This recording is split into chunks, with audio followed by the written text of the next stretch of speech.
welcome to our mini vlog. For today's video mga mare, samahan niyo ako magpabalik-balik dito sa school ng aking Junakis. Nako, wala kayong choice dahil nanonood kayo ng vlog ko. Sa puntong itong mga mare, nagmamadali na nga ang lola mo kasi nagsisilabasan na ang mga estudyante. Buti na nga lang mga mare, sakto yung pagdating ko kasi nasa labas na pala yung aking Junakis. Ayan, sobrang saya niya, charito.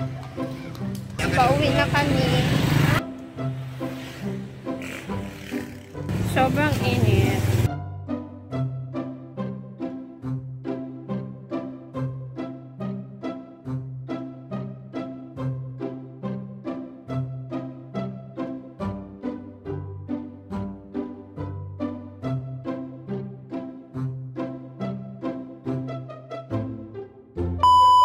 At pagkatapos nga namin kumain mga mare, ay inayos ko nga itong ballpen ng aking anak at nilagyan ko ng pangalan. Paano ba naman kasi mga mare, every week nawawala ng ballpen yung anak ko. Alam niyo mga mare, nakailang bilin na ako sa anak ko na wag iwala yung ballpen niya. Kaya ngayon, pag bibili ako mga mare, sinasabihan ko siya, anak, iwala mong ballpen mo ha. Ganun na yung bilin ko sa kanya kasi palagi nawawala.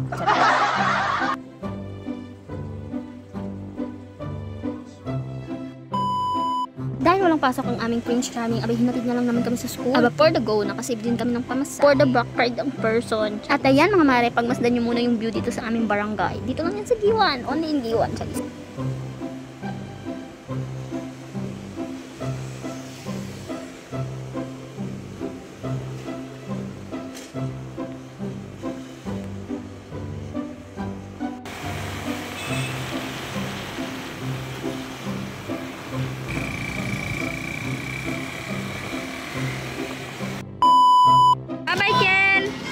Paano ba yan mga mare? Hanggang dito na lang ating mini vlog. Hanggang sa muli. Paalam. Bye!